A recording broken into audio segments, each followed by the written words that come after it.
Flo, or Florence, was my spouse. I'm Jim. We met in college and tied the knot shortly after graduating. Our life together followed the usual path of husband and wife, with kids, a home, and a mortgage. Flo stayed home to care for our children until they grew up. Then she went back to her career in real estate. Flo's an attractive woman, and I reckon she faces some teasing at work from time to time. But as far as I know, she's stayed loyal to me and our marriage. She's got a bit of a naughty sense of humor sometimes, which I reckon might have caused some trouble in our marriage. We had 2 kids, a boy named Eric and a girl named Patty. When this all went down, Eric was 21 and had finished vocational school. He had his own place nearby and worked as an electrician. Patty was 19 and studying at a state university about 150 miles away. With the kids out of the picture, we looked ahead to a happy retirement, hoping for some travel and hopefully grandchildren to spoil. Our bed life was what I'd consider normal. We had a loving relationship that grew over our years together. Initially, we were physical engaged almost every night and on weekends. But over time, it tapered to a couple times a week, which was fine by me, but seemed to diminish Flo's interest too. Over time, I've mastered pushing all the right buttons to bring Flo to her peak. Yet nearly every scenario comes with a snag. Ours arrived in the form of a new neighbor. About 5 years back, Roger and his wife Alice moved in next door, and we struck up a friendship. The issue with Roger was his love for pranks. He'd pull them on anyone he could. Much to my dismay, I often found myself on the receiving end. What bothered me even more was Flo's enjoyment of his antics, especially when they targeted me. I tried explaining my discomfort to her, even joining in at times, but she didn't listen or back down. With time, I noticed Roger's interest in Flo, suspecting he harbored desires beyond mere friendship. Whenever we were together, he and Flo shared laughs over his sometimes crude jokes, leaving Alice and me to politely smile at their antics in public. I could tell Alice felt as disheartened as I did about their behavior. I vividly recall one day at the beach when Roger mocked some boaters passing by, and to my dismay, Flo joined in. Alice and I were stunned by their recklessness, but our reprimands fell on deaf ears as they laughed uproariously together. Right before the conclusion, I started sensing things spiraling out of hand. We were over at Roger and Alice's place, with Alice and I chilling in the backyard while Flo went inside with Roger to help grab drinks. We chatted for a bit until we realized they'd been gone for a while. Concerned, we headed indoors to find them. In the kitchen, we found no one, but as we began searching, they strolled out of the living room, arms wrapped around each other, giggling away. Roger sported lipstick smudges on his collar and around his mouth, while Flo's lipstick was askew and her hair tousled. Alice and I stood there, mouths agape, utterly taken aback. "Hey, guys. Sorry for the delay on drinks. Got caught up showing Flo my artwork," Roger said, seemingly oblivious to their appearance. Alice and I remained rooted in shock, stunned by their brazen display. "Roger's got some amazing prints. You know what I mean, right, Alice?" Flo chimed in with a smirk. At that point, I'd gathered my thoughts and finally spoke up. "What's happening here?" I directed at Flo. "Why does Roger have lipstick all over him and you look like you've been kissed?" "Oh, that's because I got really into admiring Roger's engravings. I guess I got carried away. You're not mad, are you?" she asked, trying to maintain a composed demeanor. As I studied their expressions, it dawned on me. Roger had that smirk he gets when he's about to pull one of his jokes, and Flo was avoiding my gaze, struggling not to burst into laughter. My irritation flared. Alice, still unaware, chimed in at last. "What's happening, Roger? If you think you can carry on with another woman in our home, you better think again."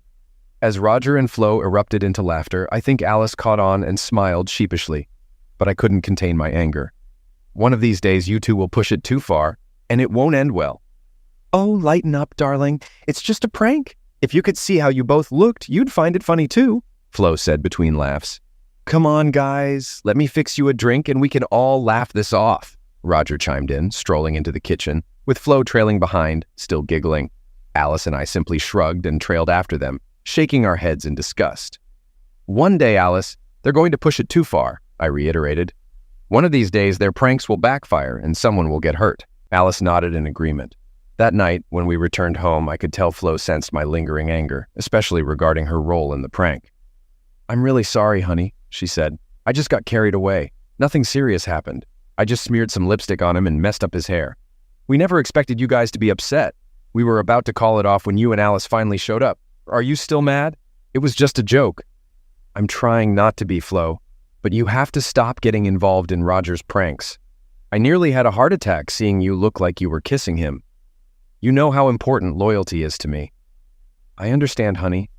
I value loyalty just as much and would never do anything to hurt you. Just please remember that, okay?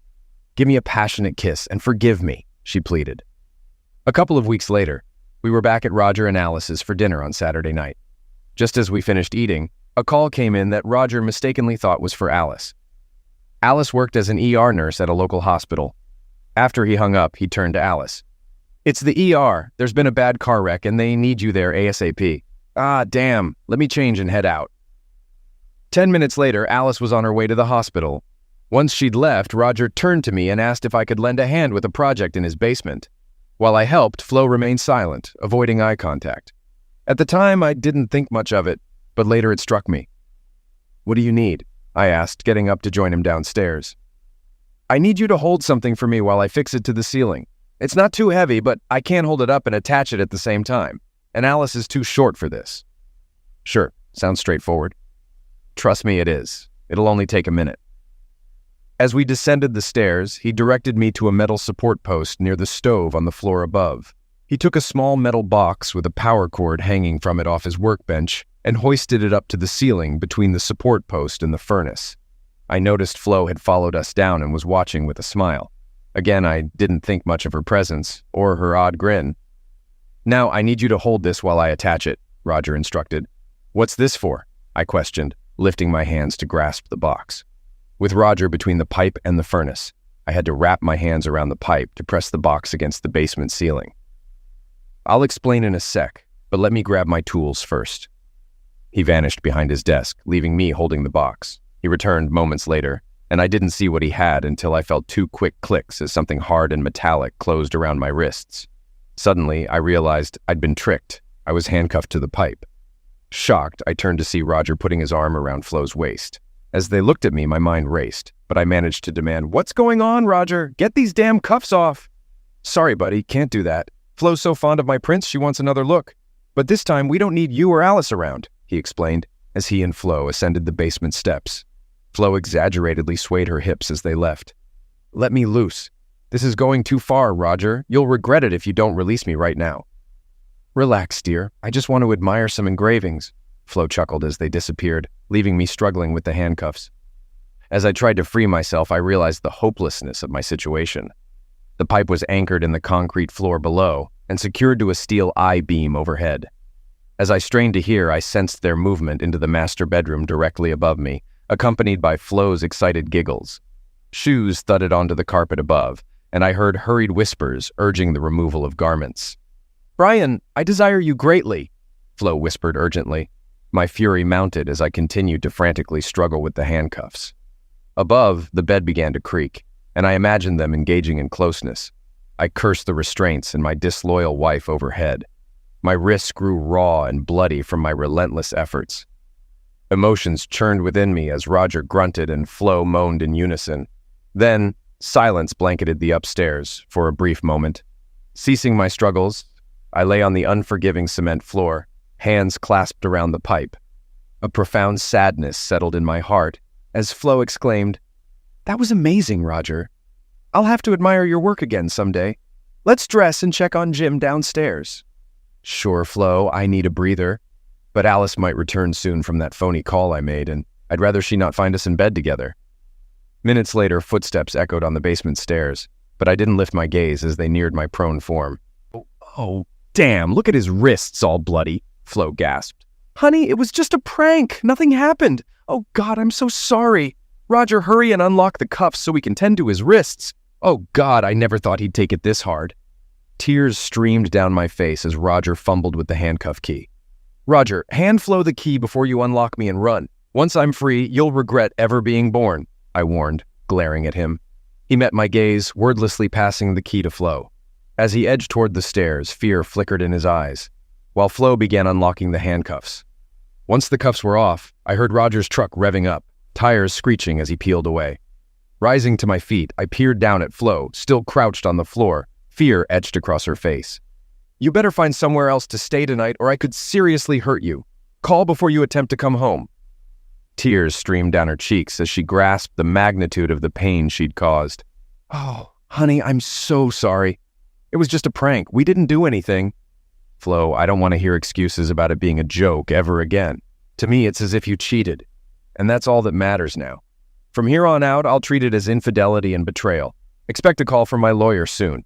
"We're finished," I declared, turning and ascending the stairs. "No, Jim, please, nothing happened," she cried out from the basement. "What do I tell the kids?" I didn't respond, heading toward the front door. Just as I was getting into my car, a frantic Alice pulled into their driveway. "Where the hell is my lousy husband? There was no accident, and I didn't need an ambulance," she exclaimed as she stepped out of the car. Suddenly, she noticed my wrists. "What happened, Jim? Dear God, look at your wrists. Let me bandage them for you." Roger and Flo pulled another stunt, I sighed. "Alice, they've crossed the line this time. I'm divorcing Flo." "Oh God, what happened?" "You'll hear it from Flo and Roger. I'm heading home to take care of my wounds. Once there, you can inform my cheating ex-wife that she'll find her belongings on the porch. If she wants back in, she'll need a court order." "Oh God, what did they do?" Alice wailed, rushing into the house in distress. I climbed into my car, my anger simmering. Arriving home, I cleansed my wrists with antibacterial soap, applied ointment, and bandaged them. Methodically, I packed Flo's belongings into plastic bags, placing them outside. Ignoring the ringing phone, I focused on the task. After locking up, I undressed and lay on the bed, unable to sleep despite exhaustion.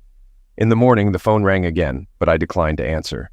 After showering and eating breakfast, I changed my bandages. Around 10 o'clock, the doorbell chimed, and I peered out to find Alice on the doorstep. Inviting her in, I gestured for her to enter. "They really went too far this time, didn't they?"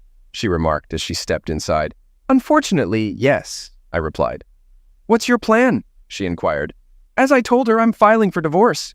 Yet they claim nothing happened. Just another one of their jokes." "Flo really wants to talk to you," Alice mentioned. "My perception is that they did it, and as far as I'm concerned, that's reality. I'll schedule a meeting with a divorce attorney first thing Monday," I responded calmly. "You're incredibly upset, aren't you? Can't you wait until you've cooled off before making such a drastic decision? You've invested nearly 24 years in each other. Don't you want to salvage anything?" she reasoned. "I won't tolerate being betrayed. I've warned Flo numerous times, and in my eyes, she betrayed me. It's over," I declared. "But they insist nothing actually happened. They just made it seem that way," Alice argued. "Their words are not proof. It felt as though it could have happened," I explained, "and they can't prove it didn't happen. So I have to trust my perception that it did." She showed no respect for me, I stated firmly. "Can't you hold off and seek counseling? Flo's devastated by this," Alice pleaded. "I warned her before, but she didn't listen," I retorted. "I've said my piece. Let the lawyer handle it. If you're content with Roger's involvement, that's your choice.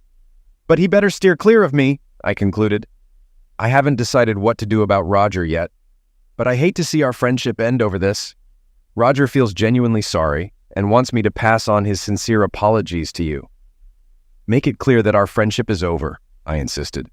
"Although I'd like to stay friends, Alice, I think it's best if we don't see each other while you're still with him. Is there anything I can tell Flo to give her hope for your forgiveness? If she can prove she didn't sleep with Roger, I'll consider it. I don't trust Roger or her word that it was just a joke. I feel like it happened, and that's enough for me." "Okay, Jim, I'll let her know. I'll miss you."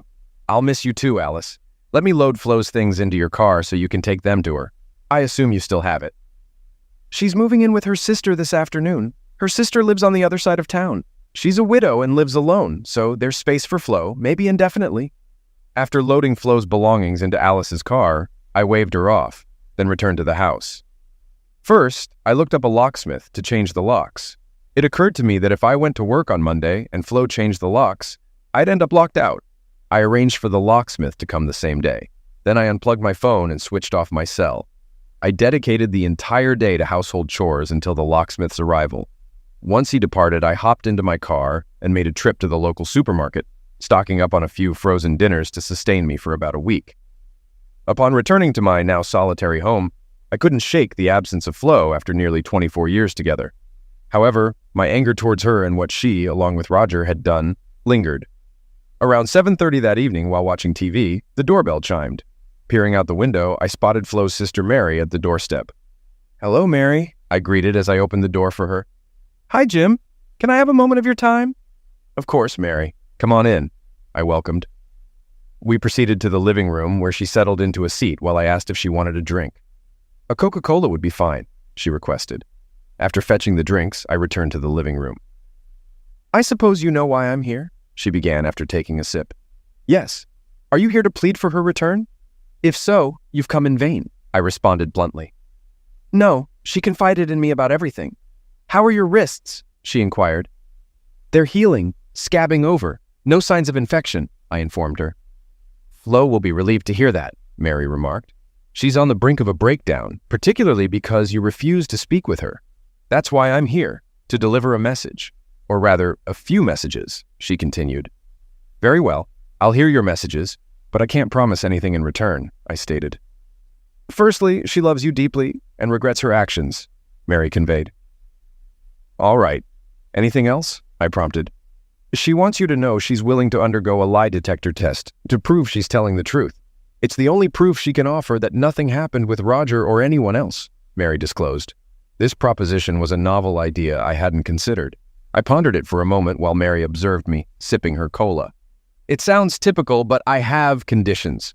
Firstly, proof that she didn't sleep with Roger doesn't guarantee reconciliation. Secondly, Roger must also undergo the same test, with matching results. Thirdly, I require approval from the test administrator for questions. Lastly, I won't cover the test expenses. That seems fair, Jim, but wouldn't you consider reconciliation more if the tests prove their honesty? No, she deeply wounded me. Even if I decide to take her back, it will take a long time to forgive her, I asserted. Understood, Jim. I'll convey your terms to her. I'm truly sorry. I intended to be furious with her for her foolishness when she came by this afternoon. However, she looked so distressed that I doubt anything I could say would worsen her state. She's aware of her grave mistake and the pain she's caused you. I'll give her some sleeping pills to help her rest tonight. Also, she contacted your children and confessed her actions. They seemed upset with her as she hasn't stopped crying since speaking with them. I should return to deliver your message. Thanks for the cola. No problem, Mary. I appreciate your concern. After her departure, I reflected on the situation. Some of my initial rage had subsided, allowing me to think more clearly about my desires. I decided to have a drink first, heading to my office where the drinks cabinet stood. Pouring myself half a glass of scotch, I added an ice cube in the kitchen. Without returning to my seat, I wandered the house, reminiscing about our shared married life. Did I truly want to end it all? My contemplation was interrupted by the doorbell ringing. Peering out the window, I spotted our daughter Patty standing at the front door, visibly discontent. Oh, I thought she might have realized the locks were changed and her key didn't work. Upon opening the door, Patty strode inside, casting me a hostile glance. What's up with the locks, Dad? And why are you ignoring calls? I had to drive 150 miles to get some answers. Sorry, Patty. I didn't mean to avoid talking to your mother. I heard from Aunt Mary that she briefed you on what happened. Yeah? And I'm really upset with you for kicking her out just because of a joke.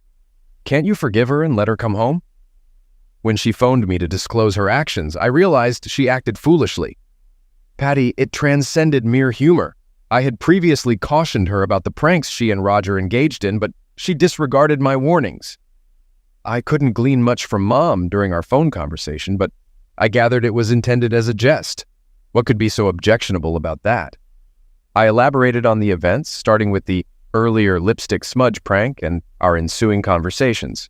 Then I recounted the more serious joke, revealing the scars on my wrists by rolling up my sleeves. Daddy, this is awful. Is that when you asked her to leave? Yes, it seemed like they might have had lovemaking. It sounded just like they described, and I know your mom's bedroom noises. Either that or they're exceptional actors. I believe they did it. That's my reality, unless she proves otherwise.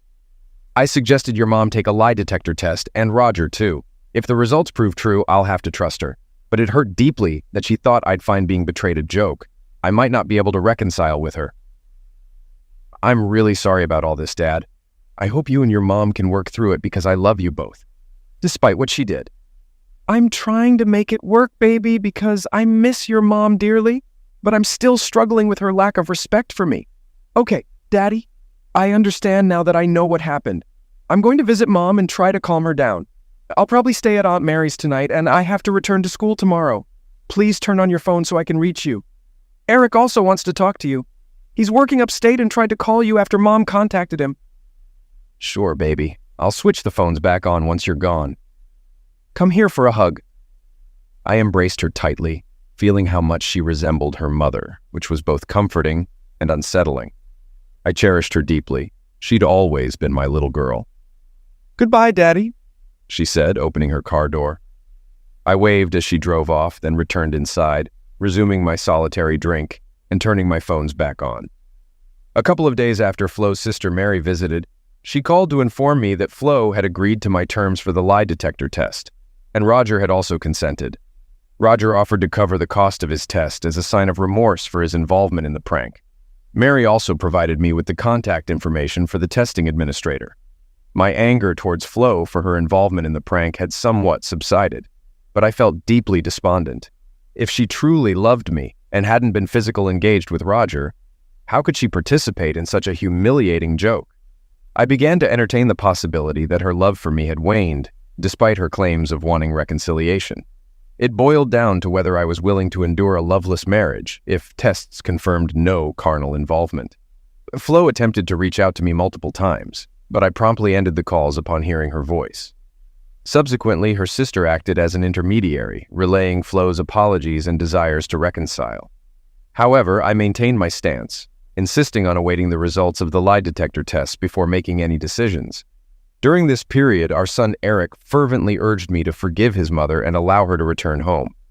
Despite my efforts to explain the situation and the hurt her actions caused, he struggled to comprehend my pain and persisted in his plea for her return. I realized that our relationship could become strained if we ended up divorcing. Thankfully, our daughter Patty showed more empathy and support for my situation. After Mary provided me with the test administrator's contact details, I reached out to legal and law enforcement acquaintances for insights. Reassured by their recommendations, I scheduled an appointment with the administrator, confident in his ability to conduct an impartial test.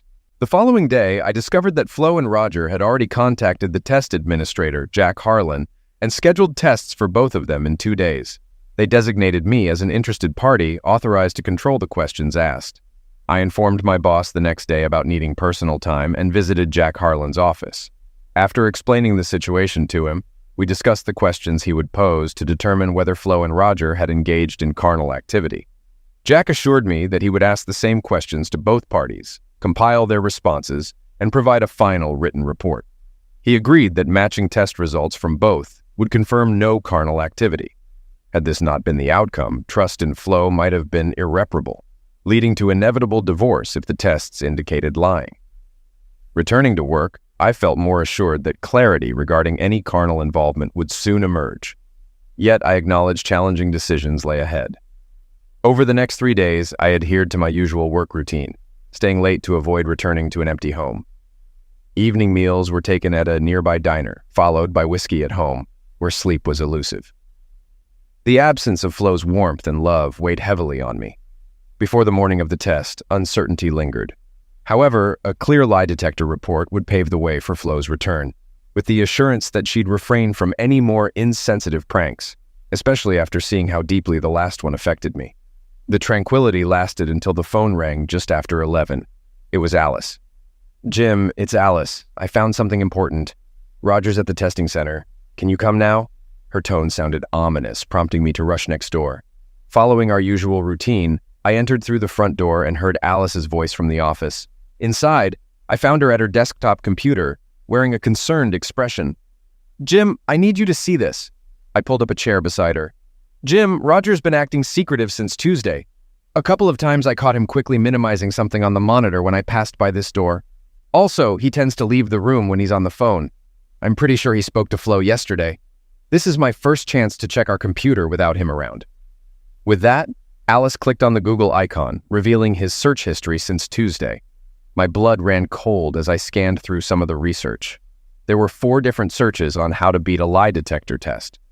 Alice and I sat side by side, reading through many of the pages her husband had browsed. After digesting enough, we retreated to her living room to discuss our findings. Our conversation continued until we heard Roger's car pull up outside. As he entered and greeted us with a wary look, he took a seat on the couch opposite Alice and me. If I hadn't been observant, I might have missed the slight limp as he favored his left leg. This was all the reassurance I needed, Roger. I believe you passed the test with flying colors. Honestly, I had a hunch nothing untoward happened that day, I remarked. Catching Alice's puzzled glance out of the corner of my eye, I realized I hadn't shared my plan with her yet. I spoke up. If you promise that you and Flo will never pull another stunt like this again, I'm willing to let bygones be bygones and shake hands. Perhaps even skip reading the report altogether. Relief washed over his face as he readily gave his word. With a smile, I rose from my seat and approached him. As he extended his right hand, I took a step closer, firmly planting my foot on his right leg. The expected discomfort failed to register. Instead, his face drained of color as he let out a piercing scream, collapsing back onto the couch. Frantically, he used both hands to free his foot from under mine, eventually tearing off his shoe. Alice and I watched as the shoe came off, revealing blood-soaked socks. He continued to groan in pain. Glancing sideways at Alice, I saw her discomfort at the sight of blood. Keeping my gaze on her, I smiled as I noticed her realization, connecting our earlier reading with the wound on Roger's leg. I won't bother with the report because I know it'll be nonsense. Did you nail your shoe to press on it while answering their security questions, trying to mask your lies? It had to backfire eventually, didn't it? Trying to induce sweat and a faster heart rate with harmless questions, making the results appear truthful, I concluded. The anguish on Roger's face softened slightly, giving way to a look of despair as he glanced between me and Alice. Yeah, I did cheat, and I showed Flo how to do it, but not for the reason you're thinking. Seriously, man, he confessed. All right, Alice, brace yourself, I remarked as we both resumed our seats, and Roger gently applied pressure to his sole to staunch the bleeding. Observing Alice's disapproving expression at the mess on the floor, I briefly entertained the thought of suggesting that she make him clean the carpet with his tongue. To his credit, Roger remained silent, offering no attempt to dramatize this new revelation. We didn't know what questions you posed to the examiner. What's so complicated about asking if we had lovemaking? I interjected. Sure, we probably would have aced that one, but we were concerned you'd delve into something more subtle. Like what? I prodded further. Well, has our conduct always aligned with the standards of a marital relationship? Roger began, but before he could finish, Alice interjected angrily, indicating an obvious negative response to that query. Why else would you go to the trouble of sticking a damn nail in your shoe before the test? I pressed on. I'm guessing the fact that you arrived with the nail still lodged inside means you forgot to bring extra shoes or a pair of pliers. Planning ahead has never been your strong suit, has it? I added, addressing Alice as I spoke. Please, honey, I didn't want to lose you, Roger pleaded. And Flo certainly didn't want to lose Jim.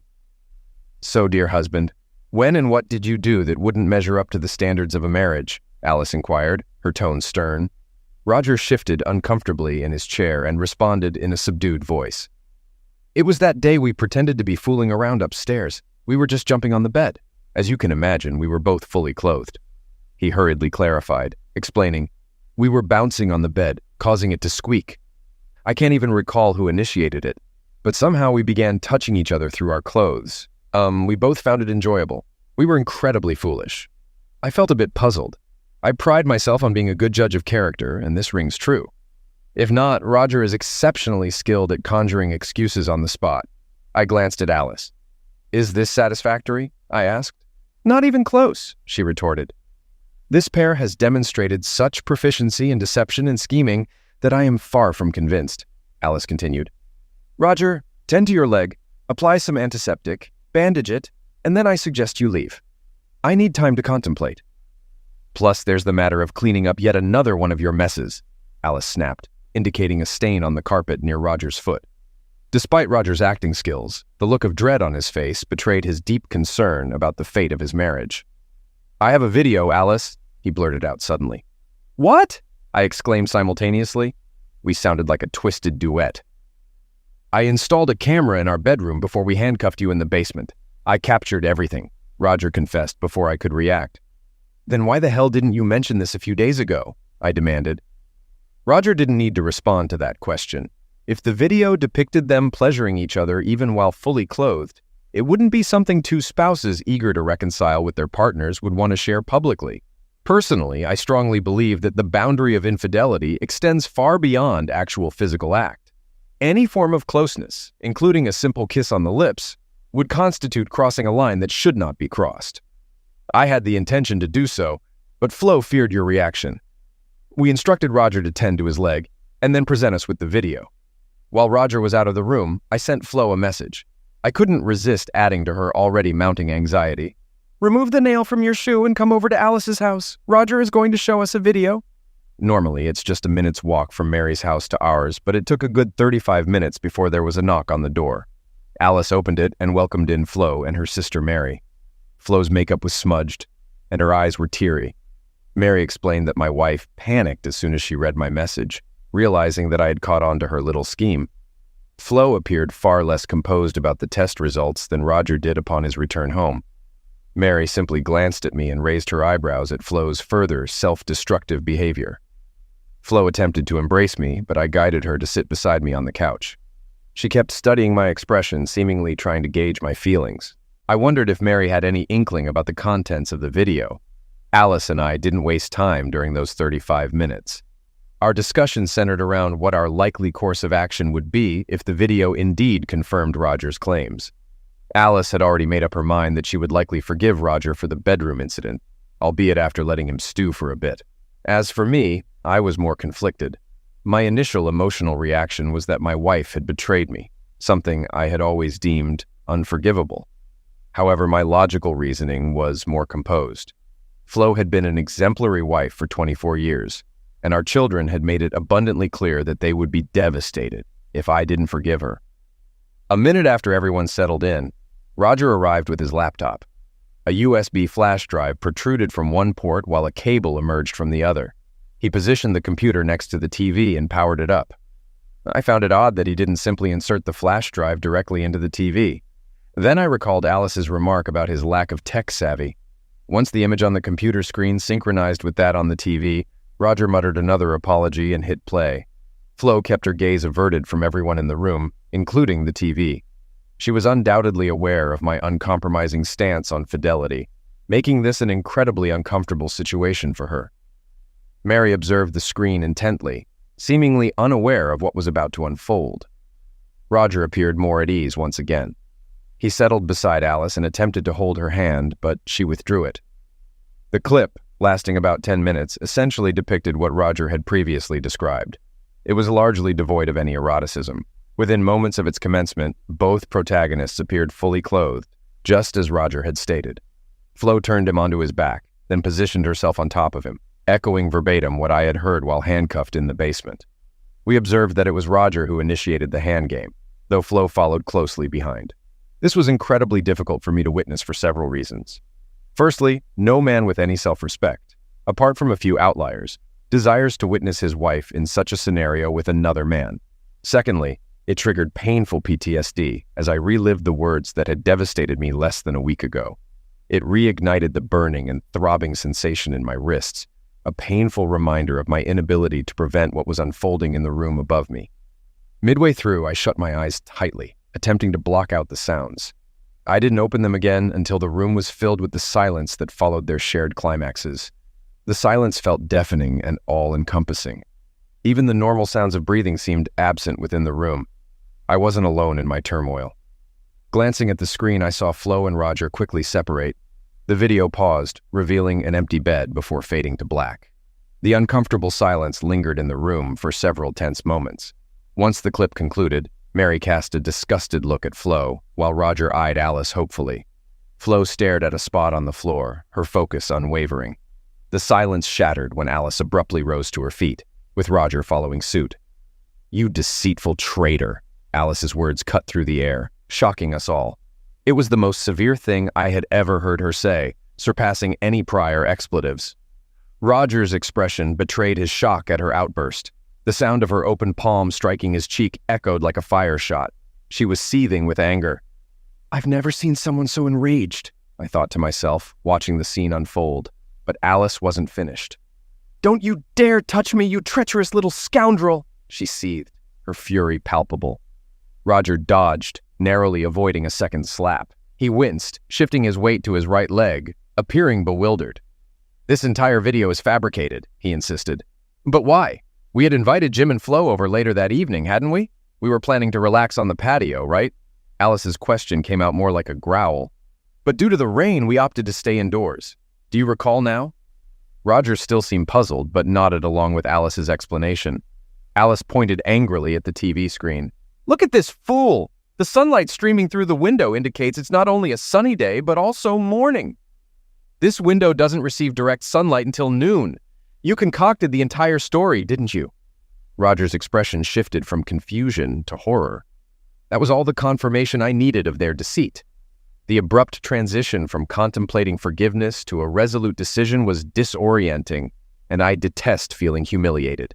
I could and indeed concurred that there might be a valid reason for attempting to deceive a lie detector test. There was only one explanation. They tampered with the video. The following moments were tense. Flo let out a loud groan and fled out the door, while Mary sat there, stunned. Alice advanced towards Roger, who attempted to maneuver past me, using me as a shield. I took a single stride and exerted all my force as I brought my foot down on his injured leg. Instinctively, he doubled over, and as his head reached a near horizontal position, it met my knee coming the opposite direction, causing his head to back up, blood spraying from his flattened nose. He joined Flo in a hurried flight away from home, leaving the three of us locked in a grim tableau. Alice stood trembling, tears streaming down her face, a sentiment I could deeply relate to. For the second time in a week, the man I had loved unconditionally for nearly 25 years shattered my heart. The realization that this was the same person who had kept me hopeful between crises was doubly shocking. Mary remained seated, seemingly stunned by her sister's foolishness and likely horrified by the lies Flo undoubtedly fed her over the past week. I approached Alice and enveloped her in a hug. I held her as she trembled uncontrollably, mourning the demise of her marriage. I've always preferred to grieve in solitude, reserving it for later. But in this moment, I remained composed, clinically calm as one can be amidst chaos, already formulating a list of inquiries. I was already regretting letting Roger depart with only a broken nose. I glanced at Mary, pondering her reasons for staying. Was it to offer apologies for her role in this debacle, or was it due to her inability to tear her gaze away from the catastrophe unfolding before her?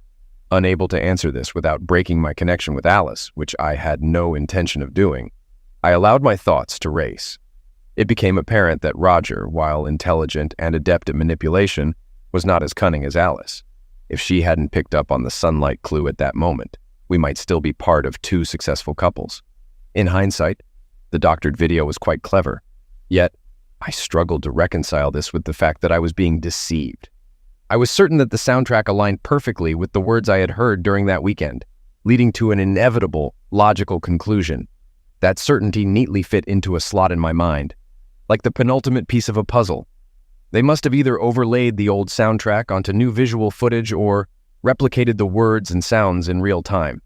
Both scenarios were based on recordings made during the original incident. Suddenly, Roger's actions of playing the file through his laptop made sense. After giving Alice one final hug, I gently lowered her onto the couch and made my way to my laptop. I breathed a sigh of relief when I found it hadn't gone into sleep mode yet, which would have required a password to regain access. How silly, I chastised myself inwardly, realizing that if it had, I could have simply viewed the flash drive on another device. My mind was clearly foggy from everything that had transpired. With my fingers deftly navigating the keys and mouse, I closed the software and opened the video file displayed on the Explorer screen, revealing that we had just witnessed myself and Flo making 8. There were also files labeled 2 through 7. 2 more files caught my attention. One was titled Me and Flo Original, while the other was labeled Basement. I clicked on the latter, then scrolled along the progress bar. About 3/4 of the way through, I found myself suspended from that cursed bar in the basement, captured by an obviously hidden camera. I closed the clip, overwhelmed by the flood of unpleasant memories. The file labeled Original was significantly larger than the others. Seeing Alice's approving nod, I pressed play. It revealed a view overlooking Roger and Alice's bedroom. The perspective differed from video 8, prompting me to dash down the hallway to compare the two views. After about half a minute of detective work, I deduced that the original camera was likely concealed on a bookshelf, while subsequent versions were probably captured by a tripod-mounted camera at the foot of the bed. Upon returning to the living room, I noted that the timer at the bottom of the screen displayed 1 minute and 5 seconds, with over an hour remaining. It was evident that Roger lacked editing skills. I fast-forwarded to 20 minutes before the end, then progressed in 30-second intervals until the action began to backtrack 30 seconds. I settled onto the sofa beside Alice, clutching her hand for mutual support. Let's just say the original version differed significantly from the subsequent ones. The only commonality was that it all commenced with Flo pushing Roger onto his back. About 25 seconds later, I heard both Alice and Mary gasp simultaneously. Due to the camera angle, Flo's face came into view as she turned her head to the side, glancing down and to the left of the camera. In simpler terms, there was a grate at floor level that opened into a channel, carrying the crucial sounds of their prank to the basement below, where I was held captive. The expression on Flo's face, the one that caused the gasps, was repulsive. My wife knew precisely what I endured in the basement that night, and she relished it. My supposedly loving wife took pleasure in mentally tormenting me. I battled a strong urge to vomit. When Roger noticed where Flo's gaze was fixed on the screen, he smirked maliciously. He seemed too stunned to check the time, but a few seconds must have passed. We all observed as Roger turned Flo onto her back, kneeling beside her and fiddling with his belt and trousers. On the screen, Flo lifted her skirt and ripped off her underwear, tossing them aside. The remainder of the video unfolded pretty much as I had imagined it would during my time in the basement, with the benefit of hindsight. Flo's callous enjoyment of the situation likely emboldened Roger and triggered the subsequent chain of events. That being said, if I were a betting man, I'd wager that this was Roger and Flo's first encounter. The video certainly depicted how what began as a relatively innocent situation swiftly spiraled out of control. I was fairly certain that Roger realized he derived pleasure from witnessing someone else humiliated, but it was probable that Flo stumbled upon her kink that day. After the spectacle concluded, Mary inquired about the prospect of a future between Flo and me. Her demeanor suggested she wasn't hopeful. I paused for at least a minute to sort through my emotions. No, not in this lifetime, Mary.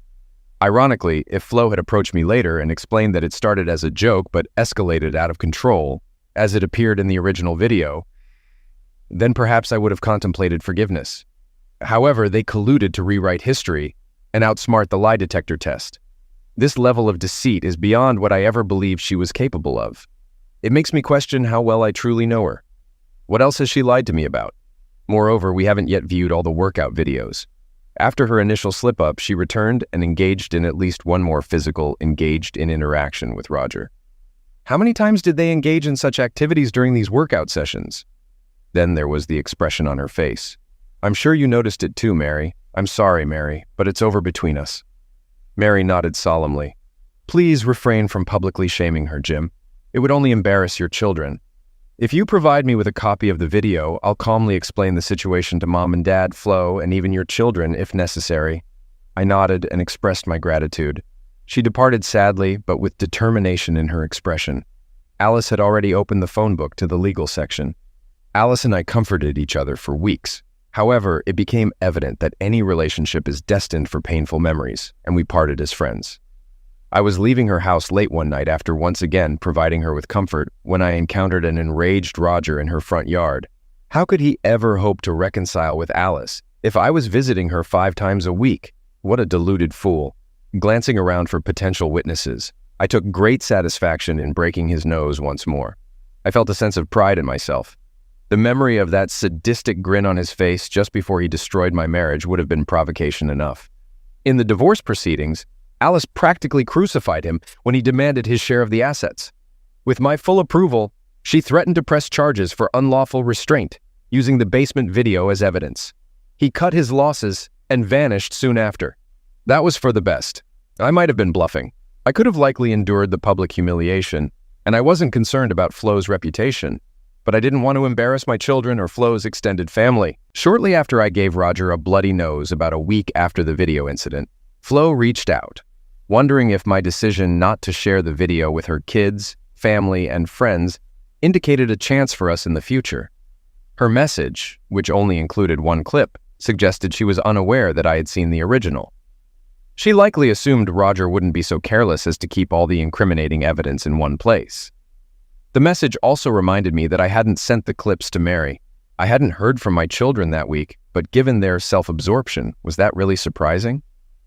This also hinted at a lack of communication between Mary and Flo, perhaps due to Mary's anger or Flo's embarrassment.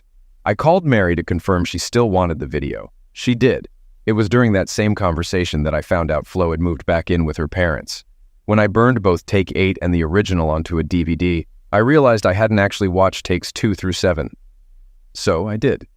In doing so, they extinguished every remaining soft or forgiving part of my heart, turning it into unyielding concrete. To say they both lost control would be an understatement.